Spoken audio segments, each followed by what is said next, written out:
When you hear the ruler of Russia, quite famous and notorious figures like Stalin, Peter I, or Ivan the Terrible immediately come to mind. However, the ruler we are going to talk about today was nicknamed the Great, and this was very well deserved. Let's go back to Rus in the middle of the 15th century. By this time, Russian lands were fragmented, divided between three main states: the Novgorod Republic, the Grand Duchy of Lithuania, and the Golden Horde. In addition, the Russian territories included in the Golden Horde were not united and were divided into principalities. One of the most influential and powerful principalities that went through a series of feudal conflicts was the Moscow Principality. The hero of our video, Ivan III, nicknamed the Great, decided to fully assume the role of the true unifier of Russian lands.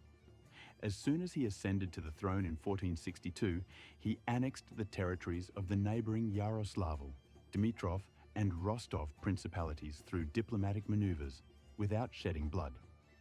From that moment on, the massive Grand Duchy of Moscow ceased to pay tribute to the Horde, effectively declaring its independence from the Tatar domination that had lasted for more than 2.5 centuries. As we can see on the map, a similarly large state entity called the Novgorod Republic loomed over the Grand Duchy of Moscow. After a series of tense interactions between Novgorod and Moscow, influenced by internal conflicts and the impact of Lithuania, Ivan III undertook military actions and diplomatic maneuvers. He appointed his supporters in Novgorod and eventually besieged the city. As a result, Novgorod surrendered. The annexation of Novgorod not only expanded the territory of the Moscow Principality, but also played a crucial role in the formation of a unified Russian state, allowing Moscow to become the main political and cultural center of Rus. Following this event, the process of integrating Novgorod's lands began, which was key to the further development of Russia. However, in 1480, Khan Akhmat, wishing to restore the influence of the Golden Horde, gathered an army and marched towards Moscow.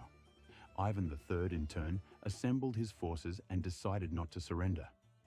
The armies met at the Ugra River. Both leaders, unwilling to engage in open battle, stood still for several weeks. The situation changed in favor of Moscow when part of the Tatar army, weakened by a lack of resources and low morale, began to leave the Khan's ranks. Ultimately, Khan Akhmat retreated, which effectively ended Tatar influence over Rus. The stand on the Ugra became a symbol of resistance and the struggle for independence, laying the foundation for the further unification and consolidation of Russian lands under Moscow's authority. This event also played a significant role in establishing Moscow as a central power in the East Slavic world. The map shows that one small principality remains independent, located in the center of Russia. This is the Tver Principality, where rivalry between Moscow and Tver lasted for many decades, but this needed to come to an end. The Tver Prince Mikhail wanted to establish a military alliance with Lithuania, which was used as a pretext for military actions, and in 1485, the Tver Principality was finally annexed to Moscow. Many lands that Ivan considered rightfully Russian were located within the territory of the Grand Duchy of Lithuania, making conflict inevitable. In 1487, after the death of the Lithuanian king Casimir, Ivan decided to take action.